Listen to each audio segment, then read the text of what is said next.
You've tuned in to The Mountain Gardener with local garden expert Ken Lang. Join him each week as he answers timely garden questions that are sure to make a difference in your gardens. Now welcome your host, Ken Lang.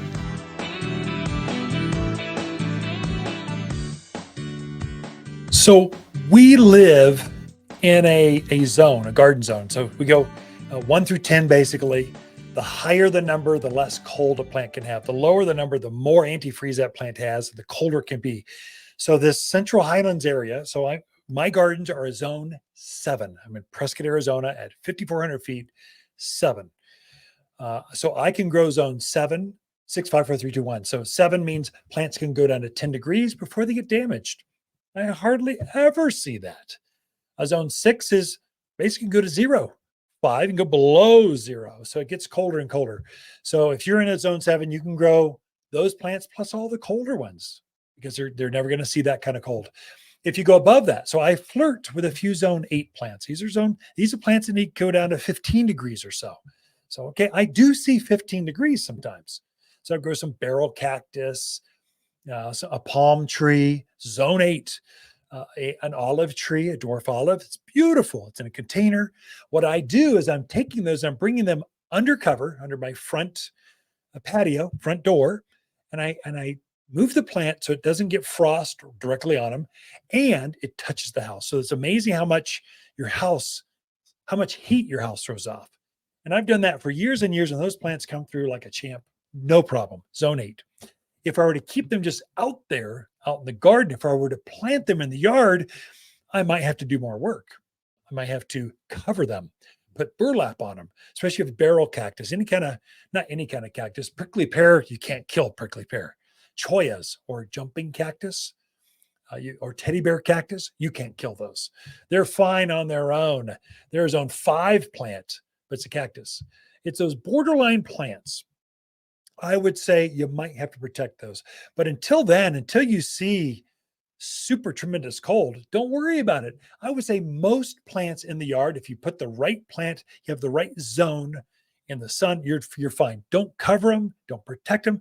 A rose plant should not need to be covered here in this Central Highlands part of Arizona. Maybe up in the mountains, you might have to. But even then, I would say mulch. Put some straw or mulch over top of the heart of that plant. You're still fine. Don't cover it with burlap. It's too much work. You don't need to do that.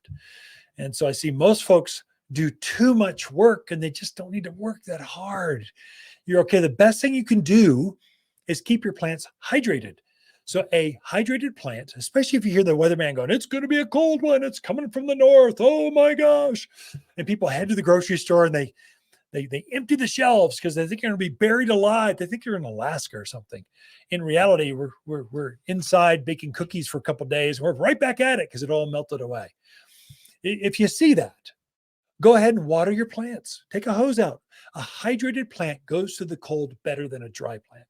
Those are some insider tips that could really help. Again, that antifreeze is in the structure of that plant, but if it gets dry, it can't move it around. So we have what we call tip burn or winter kill.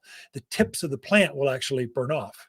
If you kept it hydrated, that wouldn't happen. Super important for your hedges, that kind of thing, your red tip botania. And maybe that would be good for roses or the borderline plants. So if I see a real bitter cold, I'll go out and hand water my containers, my brand new plants. I just put them in the ground last summer or fall. I'll hydrate those because it keeps them going much easier. That's some insider tips that will help you with your gardens this winter as we go through. Ken and Lisa Lane, we are here at Watters Garden Center. I got to tell you, we love talking to fans of the show. For luxurious evergreens in the yard, look no further than Watters. We have a luscious selection of evergreens that look their best in winter, so you can enjoy a beautiful landscape no matter the cold. Locally grown for stunning appearance and ability to thrive in cold weather. Perfect for that touch of luxury your neighbors are sure to be jealous of. Luxurious evergreens at Watters Garden Center in Prescott and wattersgardencenter.com. Your one-stop shop for evergreens. Visit us today.